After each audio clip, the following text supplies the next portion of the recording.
Hey, welcome to the Empowered and Free podcast. My name is Erin Kimbrell, and I'm a counselor, certified life coach, breathwork coach, and small town mom of two. I know firsthand what it feels like to live with high functioning anxiety. For most of my life, I had so much mental mess, anxiety, people pleasing, perfectionism, overthinking, constant worrying, and never feeling good enough. On my decade-long journey to feeling better, I've learned how to take back my life from high-functioning anxiety and helped others to do the same through my coaching and breathwork programs. Now I want to share everything I know with you. This podcast will help you feel empowered over your high-functioning anxiety and free to finally live the life of your dreams. Now, grab a cup of coffee, get comfy, and dive into the episode. I'm Erin Kimbrell, and this is the Empowered and Free podcast. Hey, welcome to the Empowered and Free podcast. Today we are talking about holiday anxiety. I feel like we need a little jingle or something. This is my series on holiday anxiety, part 2. If you missed part 1, go back and listen to that episode 33, where we talk a lot about your mindset and your schedule. Today, we are talking about how to feel less anxious about holiday gatherings. Man, can we fit one more party in our life? And we're talking about work gatherings. This can be family gatherings. This can be really anything where you come together, even those with your friends. In today's episode, we're going to talk about your family, your boundaries, and your routines, your self-care, how you take care of yourself in this crazy season. Before we start the episode, I just want to remind you that if you find yourself struggling, if you're struggling in the holidays, if you have been struggling really through all of 2023, it's okay. We've all been there. It doesn't have to be that way though, friend. Okay. My signature group coaching program, Empowered and Free from Anxiety, will finally be opening back up for enrollment in January of 2024. We usually only open the doors once a year. So jump in if you're ready to make 2024 the year you finally feel less anxious. If you haven't heard of it yet, Empowered and Free from Anxiety will help you heal your anxiety. This is like a full life revamp, okay? And I help you take back control of your life. If you want to check it out, you can find all the details. You can see testimonials, watch videos, and read the stories of women's lives that have changed. And you can learn everything you need to know at erinkimbrell.com/free. Again, registration opens January 1st, New Year's Day. Let's go, 2024. All right, let's get into today's episode. We're going to talk about my top 5 tips to feel less anxious at holiday gatherings. Now, tip number one is probably an unpopular opinion, but I'm just going to say it. Don't go to the gathering if it's not a healthy choice for you. And by healthy, I mean, if it's not good for you, if it's not helping you, if it's actually making you feel like crap or making you feel worse, don't go, period. I don't subscribe to that whole quote that family is forever. No, I have just seen too many dysfunctional families in my day, whether it's through counseling, whether it's through coaching and working with women and hearing their stories. That is not always the best place for you to be. We cannot choose our family. We really can't even choose our work family. We can choose our friends, right? But if the gathering is not going to be a place that is healthy for you in this healing journey, do not go. I will also say that just because you decide not to go this year doesn't mean you'll never go again. That is fully, completely your choice. Some of my clients have taken just a little pause, just a temporary pause from again, family or friends or being around people that weren't the best for them in that moment. Other clients of mine have decided to take a break completely. They've actually learned that they can live a healthier life that is more in line with their purpose and their values and what they want out of life when they're not around people who just aren't good for them. People that aren't there for their growth and their healing and their progress. Not everybody is in your corner clapping for you and celebrating you and encouraging you and cheering you on. So again, tip number 1, possibly an unpopular opinion, but don't go to the event if it's not healthy for you to be there. All right, tip number 2 is all about the boundaries. I love boundaries. As a recovering people pleaser, it has been so refreshing, so just like invigorating for me to find boundaries, figure out what they are, and put them in place in my life. So tip number 2, we're talking about boundaries around conversations. What do you want to talk about and what do you not want to talk about? I want you to go ahead and do a little pre-planning before you go to these events and think about if there are any topics that are off limits for you. Is there something that's like too personal right now? Maybe something you're going through that you don't want to share about. That's not really other people's business. Do you have any topics that you're just not really welcome to hearing other people's opinions on? Or maybe there's things that you just don't want to discuss to avoid arguing with people, aka politics. Whatever it is, just go ahead and again, pre-plan, think about those topics in advance so you can be ready if the conversation gets directed in that area. So that's kind of the first step in this tip. The second step is think about how you'll handle it. So let's say you've got those topics in mind of like, don't want to talk about this, don't want to talk about this. Think about how you're going to approach it if that topic comes up in a conversation. There are tons of ways to change the conversation. There are some really subtle ways, and then there are the very direct ways. So depending on your personality, you're going to be comfortable with different kind of levels here. Let's start with just some really subtle ways to kind of redirect the conversation. The first one is just literally changing the conversation. So let's say somebody asks you about something that you don't really want to talk about. You can pretend like almost like you didn't hear and be like, oh yeah, I forgot to ask you, how is XYZ going? Like ask them about something that they'll want to talk about. You are just quickly changing that conversation. Another subtle way to change the conversation is to go back to something that you talked about earlier. Again, just acting like, man, this just popped in my head. I've got to ask right now. Some of you can say, oh, before I forget, I really wanted to ask you about this. Or you can say something like, hey, sorry to change the topic, but I just thought of something I want to ask you before I forget, and I forgot to ask you earlier. And then ask the thing. Okay? The last kind of subtle way that you can change the conversation is to just quickly pay somebody a compliment. Let's say they start to bring up something, you can feel that conversation heading in a direction you don't want to go. You could just be like, oh, you are such an amazing hostess. You're an awesome mom. You're whatever you want to say. Pay the person a compliment and then quickly follow it up by asking them a question about something they're going to want to talk about. Oh, you're an amazing hostess, man. Everything looks so good. This food is delish. Loving it. What are your plans for New Year's, right? Whatever you want to ask them. It doesn't matter. You're just changing the topic. So those are kind of little subtle shifters, right? Some of you are more about the direct, like I'm just going to lay it out and say what it is. Here are some direct responses. You could say something like, yeah, I appreciate your concern, but I am still processing this. I'm thinking about this in my own time, in my own way, and I'm not really interested in discussing it. You could just say point blank, I'm not interested in talking about this. Maybe you could even say, this is a tough subject for me and something I'd rather not share. You could just tell them this topic is off limits for me. With any of those, you can leave it there. It might be kind of some dead silence, or you can again follow up with a question about them, put the ball back in their court. Hey, but I do want to hear more about XYZ. How is that going? Again, finding something they'll be super eager to talk about. Hopefully something that you're also interested in too. I'm like not about a fake conversation, but I know that sometimes we have to do that just to get it a topic on a different wavelength. So with that, whether you choose that more subtle approach or those direct responses, I really encourage you that if the conversation continues to come back around and they bring it back up again, set the boundary, okay?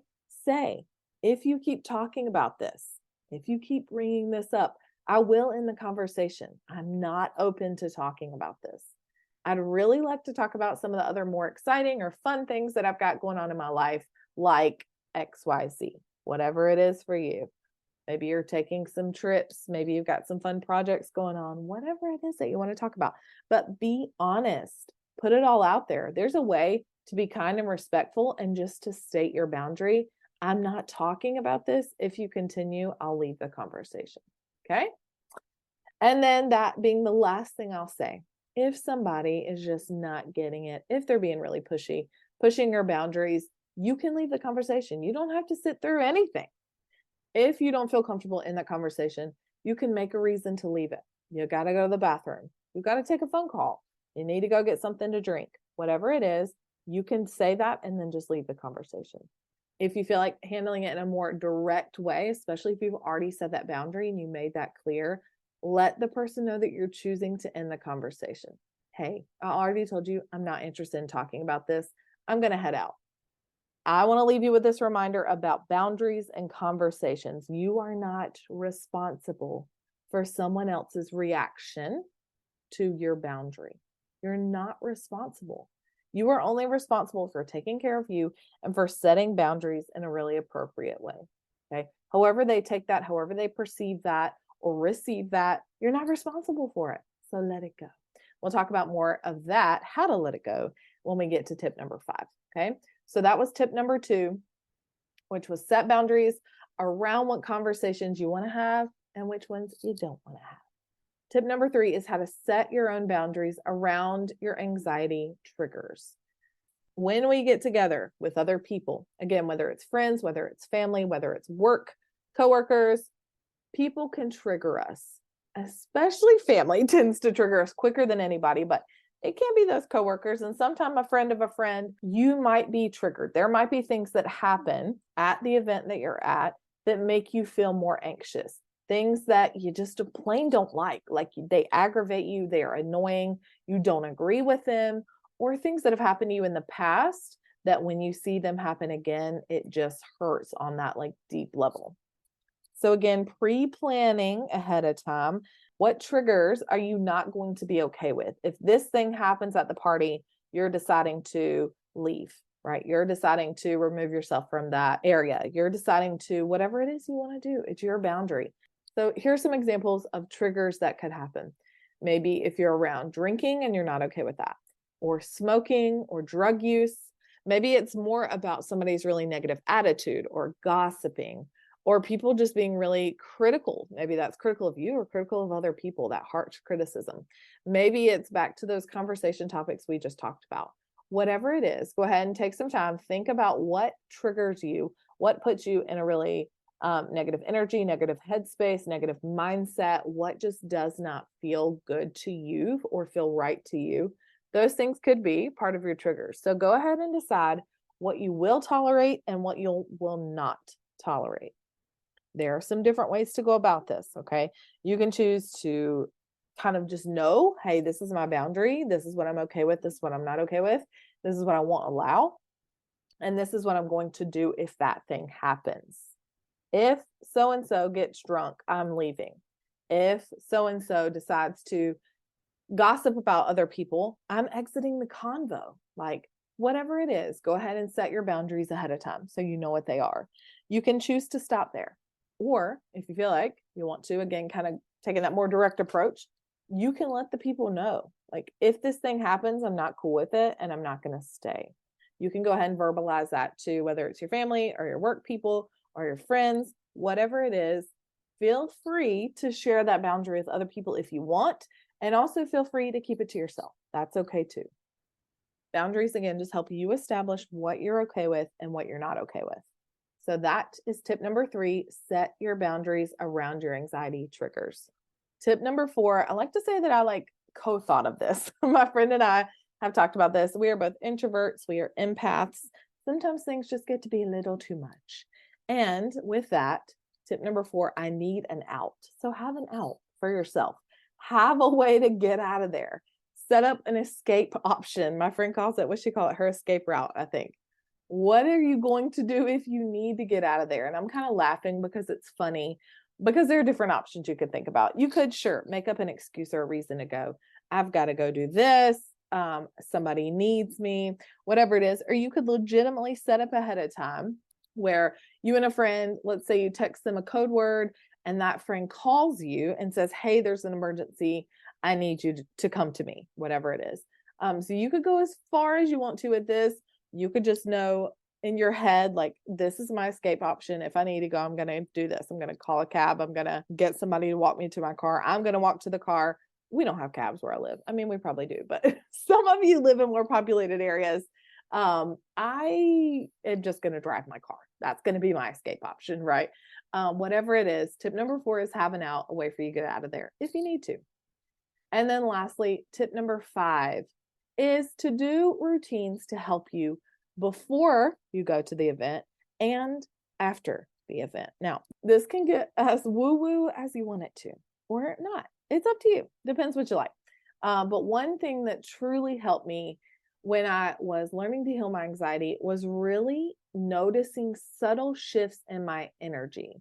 When all of a sudden I would go from feeling happy and joyful to not, to feeling worried, to feeling overwhelmed. Why was that shift happening? Why was my energy changing? And something that we really spend time on in Empowered and Free from Anxiety.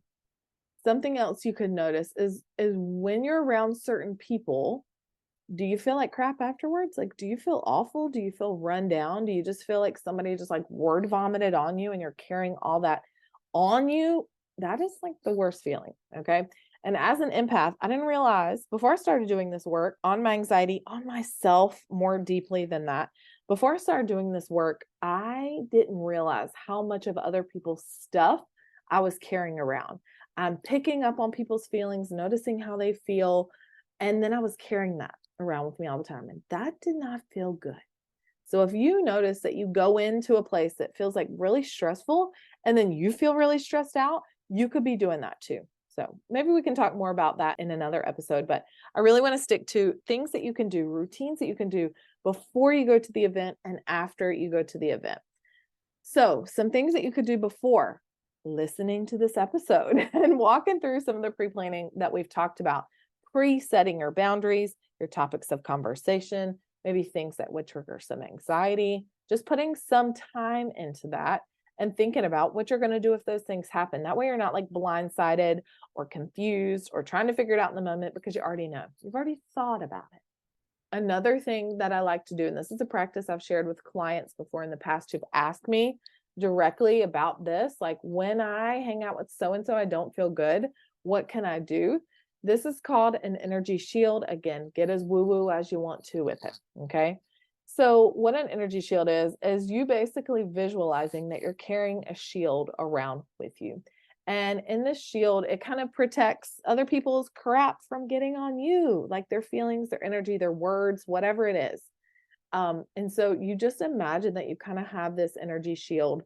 And as people are around you, if they are saying things that are hurtful to you or talking about other people or just carrying around a negative attitude and you don't want to pick it up, you just imagine that their words kind of bounce off that shield. And we say, return to sender. That's what I teach my clients to do.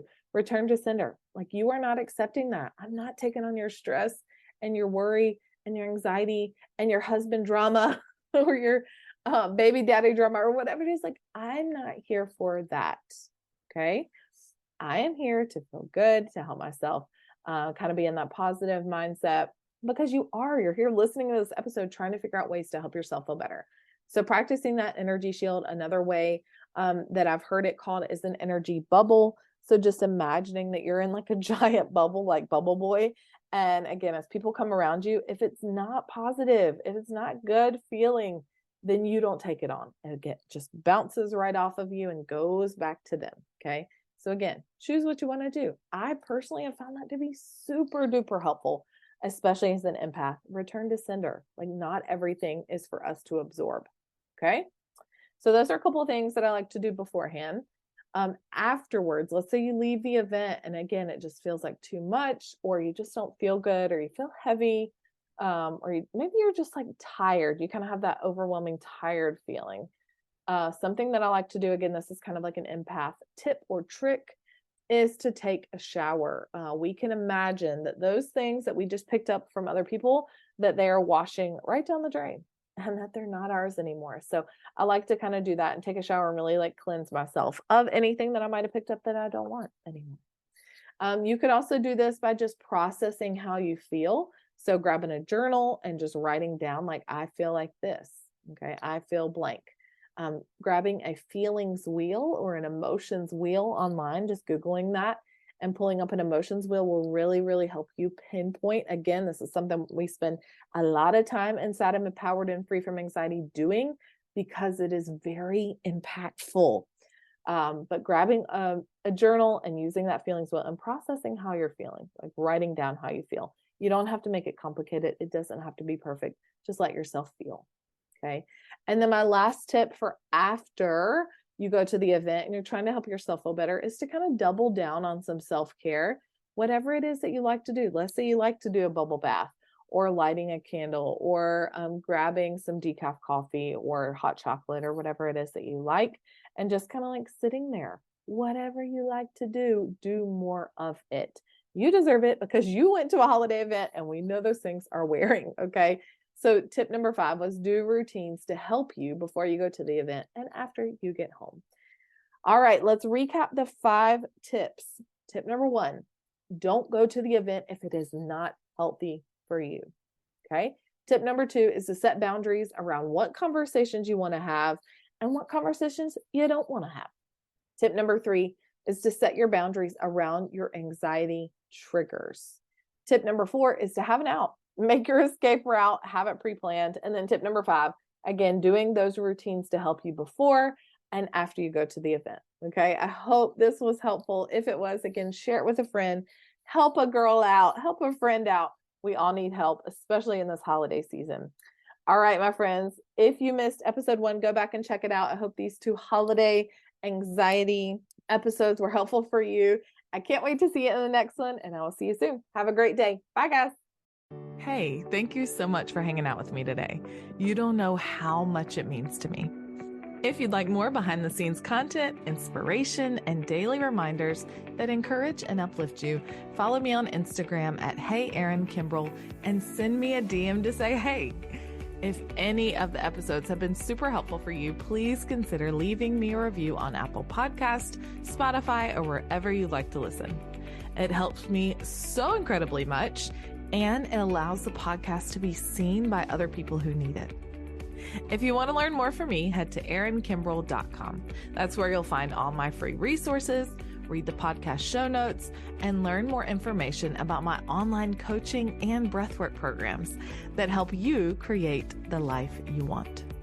If you want to keep the conversation going from today's episode, join us in our exclusive podcast Facebook community, Empowered and Free Help for High Functioning Anxiety. I'm here for you, and I'm always cheering you on. I'll see you next time. I'm Erin Kimbrel, and this is the Empowered and Free podcast.